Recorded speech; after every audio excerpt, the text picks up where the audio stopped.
So this is part 2 in my series about me, Jody Schiller, a tech exec who was kidnapped and trafficked and tortured and escaped in 2019 and has been calling out for help from law enforcement, and nobody has helped me. I'm still in extreme danger. 2025. You can see me calling out for help all over the web, and not just for me. There are other women trapped in Camden, Maine that I fear are dead. I fear were killed.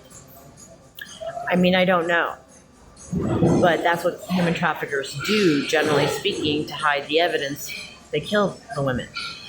And I've had, especially about one of them, just like really awful dreams about her being beaten to death. Like really very realistic, awful dreams. And I keep stepping into her body and like, let me take it. Let me be the one. I mean, it's a dream, and I don't know. But logically, I called out for help. I put it all over the web for these girls, for these women, and no one came for them. No one came and saved them in Camden, Maine. And no one has saved me. And I'm in danger. I mean, I'm not there anymore, but still in danger. Like, I've had all my money stolen. I am totally isolated. I'm living in a tent. My ex-husband owes me tens of millions of dollars, and no one is helping me pursue him. It's unfathomable. So I'm just going to talk a little bit about the environment in the AR/VR world before I was kidnapped. So I was running an organization. I had my own company, New Reality Arts. I was creating these really awesome applications, really futuristic applications and cogs, really, for the future AR/VR world that I thought was just right around the corner at that point. Now I don't. But, and I also had an organization called AR/VR Women and Allies, and we were bringing women into the field.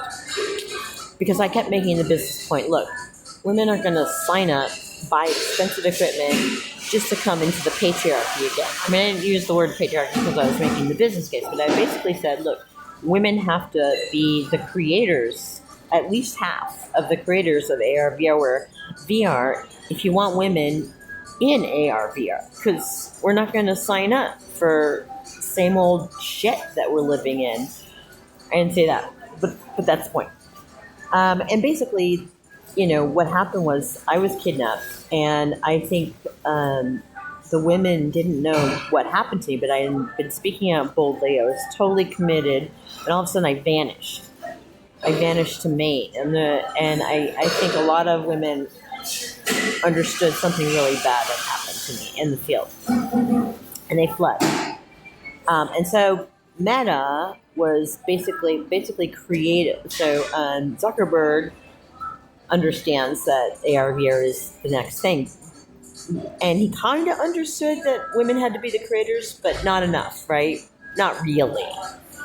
And so he built out like $100 billion. We're not sure exactly how much Meta spent on building out this virtual world, because the numbers range from 10 to 100 billion. Somewhere in that mix. But they were all men creating it, right? And women just won't adopt.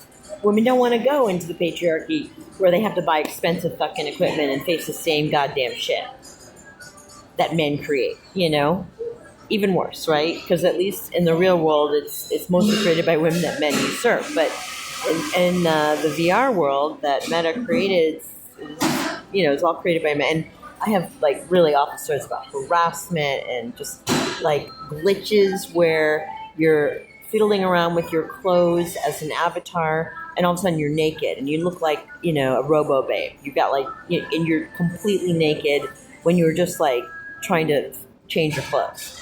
I mean, just crazy shit like that because men created it and they're fucking stupid and they don't respect women. And why would women step into a world where there's just that kind of stuff? That was my business case.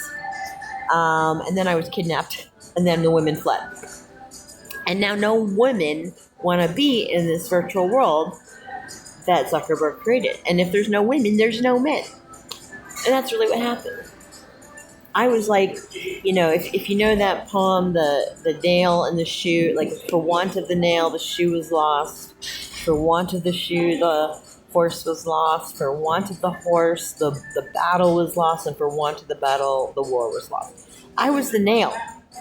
I was the nail that got, taken. And I saw a post today about Hypatia. And she was a scientist back in Alexandria, and she was brutally murdered for being a visionary and for being a brilliant woman. And that ended science in Alexandria. Because this is what terror does, right? This is the point of the horror. This is the point of the terror. It's to end, innovation. It's to end women in innovation and to end innovation itself.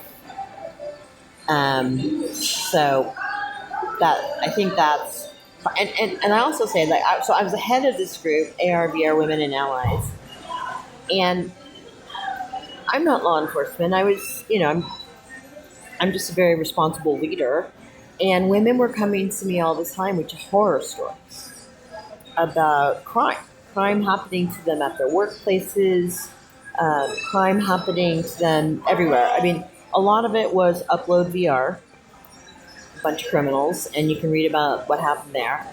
But it wasn't just them. It was like they were experiencing crime. All these women were experiencing crime in their workplaces, and they were coming to me because now I was the leader of this group.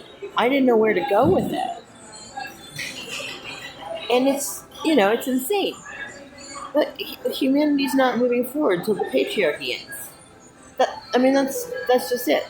You have to see it, you have to acknowledge it, we have to end it.